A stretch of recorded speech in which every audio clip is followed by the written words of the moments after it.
Growing up in Cabramatta was like growing up in Asia. You know,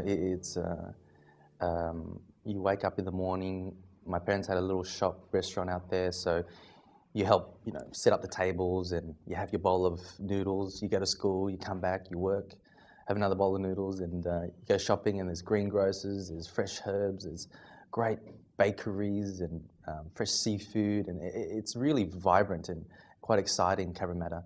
And I didn't realize how similar it was until I went to Vietnam and then got off the plane, went to see my family and went, wow, this is all really familiar to me. It's kind of like Cabramatta. So yeah, it's quite incredible. And I learnt to speak Vietnamese in Australia in a very southern accent because everyone's from the south in Cabramatta area. And when I went back to Vietnam, people were like, wow, I'm impressed that you can speak pretty good Vietnamese. And so I kind of felt very attached to the country and the culture. My parents had a family restaurant for a long time, and being raised in a migrant family, you're forced to work. You work as soon as you can walk. So any spare moment, you're working, like really hard work as well. The difference between me and other kids, I actually enjoyed the industry. I enjoyed serving people and learning how to cook and working all that time. So I knew at a very young age that this is what I wanted to do. And I think my parents kind of knew, yeah, this guy's going to probably have his own restaurant one day.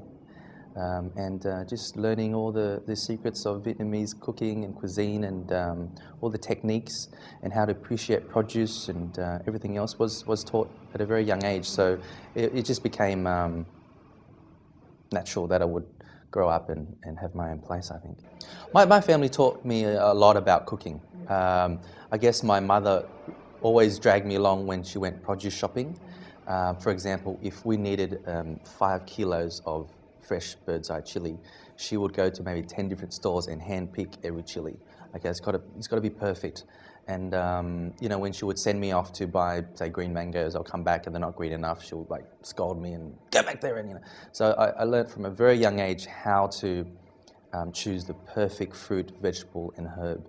And Vietnamese cuisine, everything's got to be really fresh because Vietnamese food is fresh. It's healthy.